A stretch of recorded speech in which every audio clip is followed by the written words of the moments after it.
पहला प्रश्न है, आरटीई 2009 की किस धारा के अंतर्गत यह प्रावधान है कि किसी भी बच्चे को किसी कक्षा में रोका नहीं जाएगा तथा न ही विद्यालय से बाहर किया जाएगा। मतलब आरटीई 2009 की किस धारा के अंतर्गत ये प्रावधान किया गया है कि भाई किसी भी बच्चे को किसी कक्षा में रोका नहीं जाएगा। रोकने का मतलब यहाँ पे फेल होगा, है ना, फेल नहीं किया जाएगा और न ही उसे विद्यालय से बाहर किया जाएगा। तो वो धारा कौन सी है? ऑप्शन देखते हैं। ऑप्शन ए है धारा 6, ऑप्शन बी धारा 12, ऑप्शन सी धारा 16, ऑप्शन डी धारा 17 और ऑप्शन ई में अनुत्तरित प्रश्न। तो इस प्रश्न का जो राइट आंसर है वो हो जाएगा आपके ऑप्शन सी धारा 16। धारा 16 में ये प्रावधान किया गया है। अगला प्रश्न है, युयुत्सा है। देखो युयुत्सा क्या है? ऑप्शन ए अभिप्रेरक, ऑप्शन बी उद्दीपक, ऑप्शन सी समस्या, ऑप्शन डी इच्छा और ऑप्शन ई में है अनुत्तरित प्रश्न। तो देखो युयुत्सा क्या होनी चाहिए? युयुत्सा एक अभिप्रेरक है। क्या है? युयुत्सा क्या है? एक अभिप्रेरक है जिससे व्यक्ति को क्रोध उत्पन्न होता है। मतलब आप यूं भी कह सकते हैं युयुत्सा क्या है? एक संवेग है। क्या है? एक संवेग है जिसके कारण क्रोध नामक जो मूल प्रवृत्ति है वो उत्पन्न होती है। अगला प्रश्न देखते हैं, 0 से 25 बुद्धि लब्धि आईक्यू को कहते हैं। मतलब ऐसे बालक जिनकी जो बुद्धि लब्धि है वो 0 से 25 होती है, तो ऐसे बालकों को क्या कहते हैं? ऑप्शन ए है मूर्ख बालक, ऑप्शन बी में है जड़ बालक, ऑप्शन सी है पिछड़ा बालक, ऑप्शन डी में है मंद बुद्धि बालक और ऑप्शन ई में अनुत्तरित प्रश्न।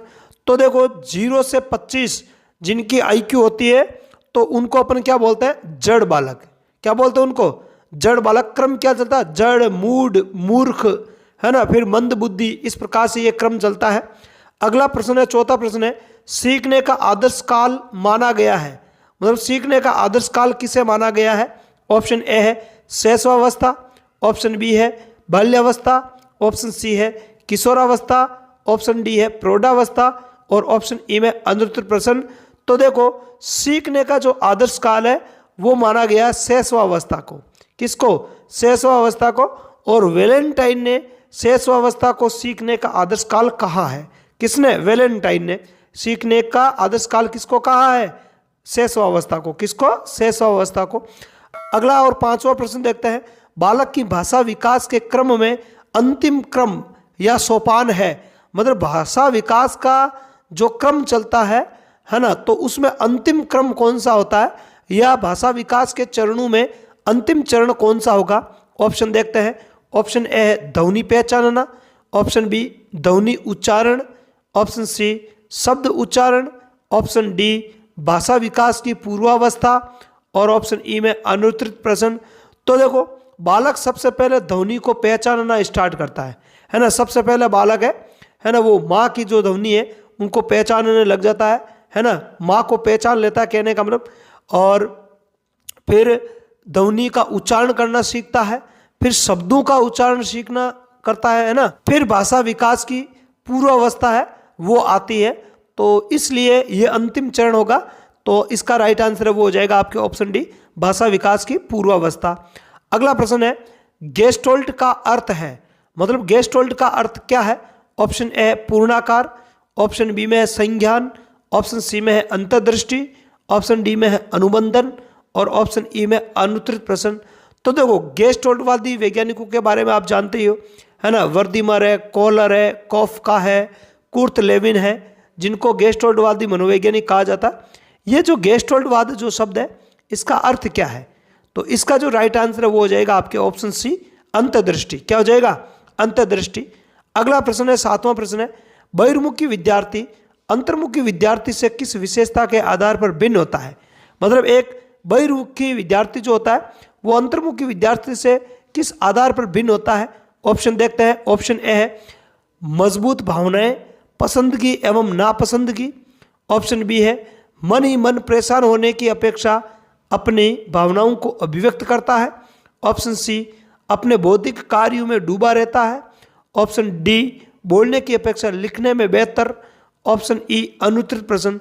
तो देखो एक बहिर्मुखी जो विद्यार्थी होता है उसकी जो मुख्य विशेषता होगी इनमें से, तो वो हो जाएगी मन ही मन परेशान होने की अपेक्षा अपनी भावनाओं को अभिव्यक्त करता है। जबकि अंतर्मुखी जो बालक होता है या विद्यार्थी होता है वो किसी भी समस्या को लेकर मन ही मन परेशान होता है और अपनी भावनाओं को अभिव्यक्त नहीं कर पाता है। ठीक है, तो ये जो इसका राइट आंसर हो जाएगा ऑप्शन बी।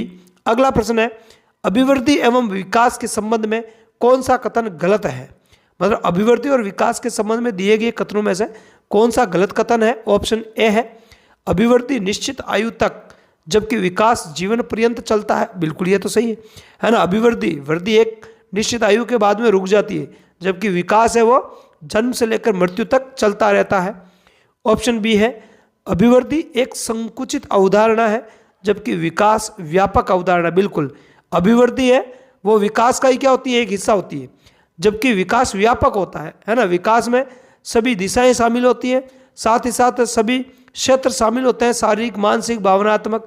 आगे देखो, वृद्धि दिखाई नहीं देती है जबकि विकास दिखाई देता है। नहीं, ये नहीं होगा, वृद्धि दिखाई देती है जबकि विकास दिखाई नहीं देता है, ध्यान रखना। और ऑप्शन डी में है, अभिवृद्धि विकास का हिस्सा होती है जबकि विकास स्वतंत्र व चहुमुखी होता है। बिल्कुल सही बात है, अभिवृद्धि विकास का ही हिस्सा है ना। जबकि जो विकास होता है वो स्वतंत्र रूप से होता है और चहुमुखी होता है। चहुमुखी का मतलब है कि सभी प्रकार का विकास है वो होता है, मानसिक विकास है, शारीरिक विकास है, भावनात्मक विकास है, बौद्धिक विकास है ना। बौद्धिक विकास मानसिक विकास हो जाएगा, इसलिए इसका जो राइट आंसर है वो हो जाएगा आपके ऑप्शन सी। अगला प्रश्न देखते हैं, नंबर क्वेश्चन है, निम्न में से कौन सी एक उप अवस्था गर्भावस्था की नहीं है? मतलब यहाँ पे उप अवस्थाएं दे रखी है, इनमें से कौन सी एक उप अवस्था गर्भावस्था की उप अवस्था नहीं है?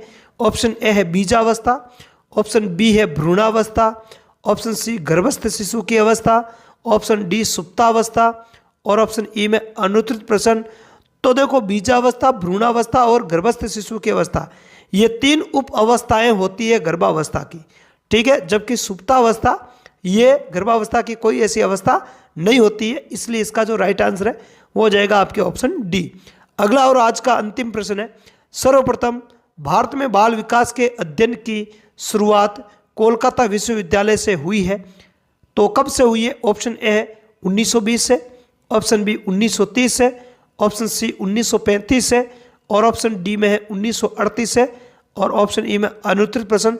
तो देखो, भारत में बाल विकास के अध्ययन की जो सबसे पहले जो शुरुआत है वो 1930 से मानी जाती है। कब से? 1930 से सर्वप्रथम कोलकाता विश्वविद्यालय से हुई थी। आगे बात समझ में? तो आज की क्लास में इतना ही।